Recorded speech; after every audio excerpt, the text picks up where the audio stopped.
Bonjour à toutes, bonjour à tous. Cette vidéo pour parler de la vibration et comment augmenter la vibration d'un lieu. C'est tout simple, il suffit d'émettre du son.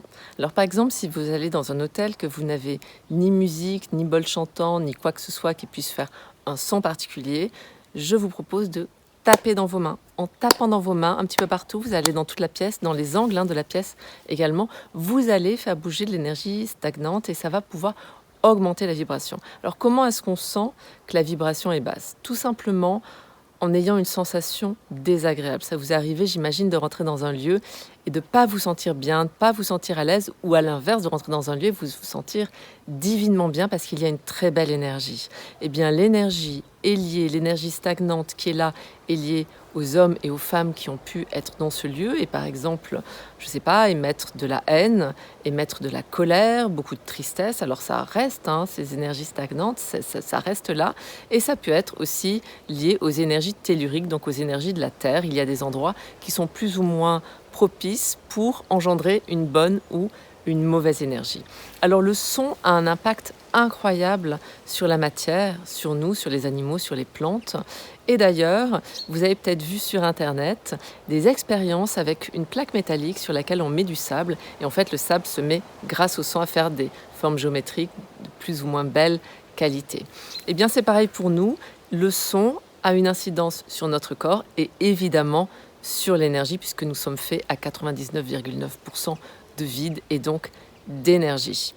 À partir de là, à partir du moment où vous sentez que vous n'êtes pas OK dans un endroit, ou par exemple, ça peut être chez vous, ça peut être dans votre bureau aussi, si vous avez envie d'augmenter la vibration, je vous propose, il y a plusieurs choses, de mettre de la musique classique, de la musique qui a été calée sur une fréquence de 432 Hz, c'est la fréquence de la musique classique. Alors là, vous entendez un âne qui fait du son, qui est juste à côté.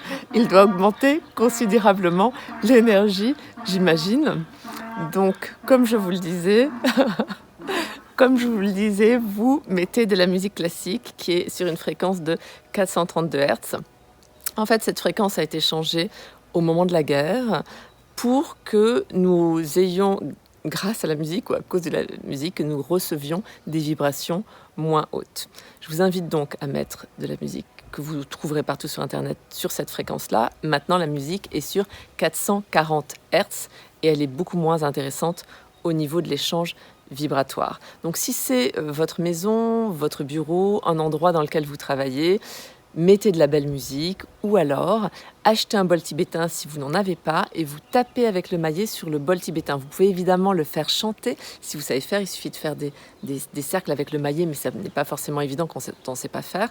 Vous prenez votre bol et vous vous baladez dans la pièce ou dans les pièces et vous allez voir, le son émis va comme clarifier l'air. Alors ce qui est assez rigolo, c'est que quand une énergie a une vibration qui est assez basse, on a comme l'impression d'être dans une sorte de brouillard.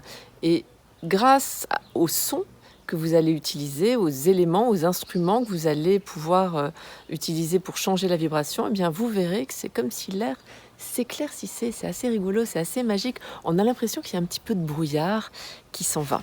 Donc pour ma part, j'utilise de temps en temps en effet des bols tibétains. J'utilise aussi beaucoup une cloche de monastère puisque je fais des séances d'accompagnement, de coaching spirituel que je fais teinter avant qu'une personne arrive et après qu'elle soit partie.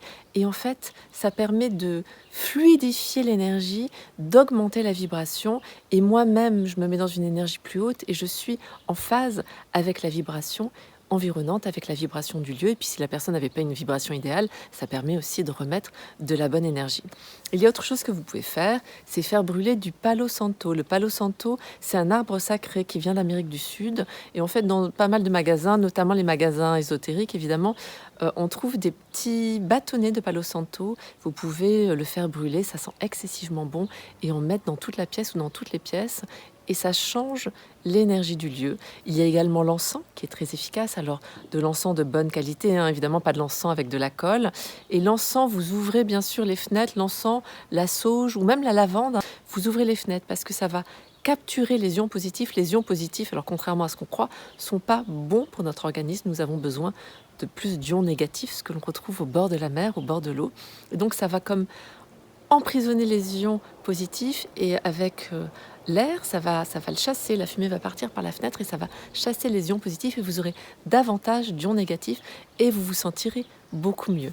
Alors voilà, pour récapituler, je vous invite à utiliser le son ou à faire des fumigations, soit un bol tibétain, soit une cloche, soit de la musique, soit vos mains si vous n'avez rien d'autre, ou bien de la sauge blanche par exemple, les Amérindiens l'utilisent beaucoup, de la lavande et puis du palo santo ou de l'encens.